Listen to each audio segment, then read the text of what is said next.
Alright, so we have to understand a very important concepts from the moment we die. There are different options. We have to understand our whole life is to get ready to pass to the other side. Death is really the beginning of the new life. The life here is just a preparation to pass into the other life. So the real life, where we're alive completely, is in the next world, and that's why we go back to the beginning. That's why Olam Haba, the world to come, is really the world that came. We try to go back to the beginning, so to speak, of time, when there was just God. But the difference is that we go back there with added features, or with our own journey. And so it goes like that. Once we're here to transcend ourselves, to gain a life that we have chosen, so that it becomes your own unique life. We're all unique individuals. We all have a unique mission, and the goal is to become greater, the best of ourselves, so that we live a life that is unique to ourselves in the spiritual world, in the world of God. Our whole life is to find ourselves, basically, and become unique. So, and that's to emulate God. God is unique, we have to be unique. So what happens after we die? After we die, there's the disconnect between the soul and the body, and the soul and the body are analyzed, and from there it decides if the person really became what it could be. And God gives us many chances. We can reincarnate many times until we achieve that. So one of the options when we die is, if we didn't fulfill our full potential, if we didn't finish our mission here to become who we are, then we are given another opportunity and we come back here to finish it. That's reincarnation. That is not the ideal, because obviously that means you didn't complete your mission. It's painful for the soul to come back in this world, because there's nothing greater than the spiritual world, the world to come. But it is, however, necessary and good at the end for our own sake. So God sends us back, and we try to, we're reborn, erasing at least partially our memory. Some kids actually remember their previous life. There's hundreds of cases like that, but usually we don't remember anything, because we don't want to be affected by our previous life to choose this life, to choose in this new reincarnation that you are now. Because if you remember, then it won't be really you. You'll know, oh, this is what I have to do. Okay, I'm doing it. It has to be something that comes genuinely something that comes from you, that you choose for yourself, not just because of the previous life. So that's why you forget. God makes you forget your previous life, and you come back and you're challenged again to pass the test for you to become the true you. So that's one option. Another option is that you finished your mission. In that case, you go to Gehinom. Almost everybody goes to Gehinom. What's Gehinom? What is usually translated as hell. That's not a bad thing. It is a good thing.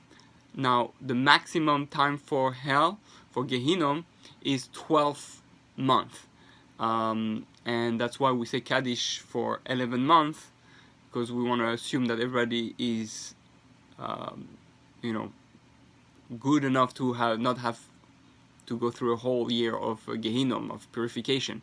So the Gehinom is the purification, is the soul getting cleaned up from what it did, the mistake it didn't finish correcting, and it's cleaned up and then stored in Gan Eden. Gan Eden is the spiritual, right here call it the world of souls, Olam HaNeshamot, and really it means that you're in a spiritual hotel, so to speak, waiting for the final tikkun, final fixing of the entire world, so that when the year 7,000 come, or really 8,000, that's the Olam Haba, where all the souls will then be gathered for Olam Haba, for the new life, where you have achieved everything you were supposed to, and will live then that future life with God, which is the most greatest experience we can experience, because that's what God created everything for us to be in Olam Haba and become our unique self in the spiritual world and experience that fully. So that is what happens. Now there's 7 levels of Gan Eden. There's so the Zohar speaks of the 7 stages, like a hotel with 7 stars, based on how great you did, how successful you were. Then you're going to be stored in one of those 7 stars, hotel or levels of spirituality, and you're going to be enjoying that that stay there for until the world is fixed, and you can go then to to experience Olam Haba fully. So that's what happens if you accomplish your mission. For some people who are really extremely bad, which is rare, to almost bad from majority of bad, sometimes the soul is not even able to go to Gehinom to be cleansed out. It needs to be sent back here. It's a limbo world where the soul is really, in that case, really punished, has no rest, and for a certain amount of time. According to some, it's never stops. But again, that's really for evil people. Now, if you're extremely evil, that's the 4th category. 4th option is that a completely evil, let's say Hitler style evil, that soul is destroyed. This could be compared to, or maybe applies only to people like descendant from Amalek. That's why it says Amalek has to be completely destroyed. The soul of that person is destroyed, and doesn't go anywhere. It gets destroyed forever. That's someone who has been evil from A to Z, only fulfilling really a type of mission to it lost is like Pharaoh in a way. It lost its free choice by being completely evil, and or people who decide to become one with, or like sell their soul to the devil, to the Satan, and they become partner with the Satan, so to speak. So those souls are completely destroyed. But that's like less than 1%. There's no exact number, but it's a very small amount. So those are the different options, and we have to just get ready for our death. Every day counts. Every day is another opportunity to come and finish our mission, find ourselves, and get ready for Olam Haba. So those are the 4 basic options. There's certain times when the soul, when we're speaking about being a limbo state, sometimes the soul goes and needs to find a fixing that is greater than Gehinom, and for that sometimes it goes into people's body, called that Dibuk or Ibur Neshama, where the soul goes inside the person, and a host. It looks for a host really, and it's trying to find a fixing through that host. So that's the entire of the subject, but that's also one possibility.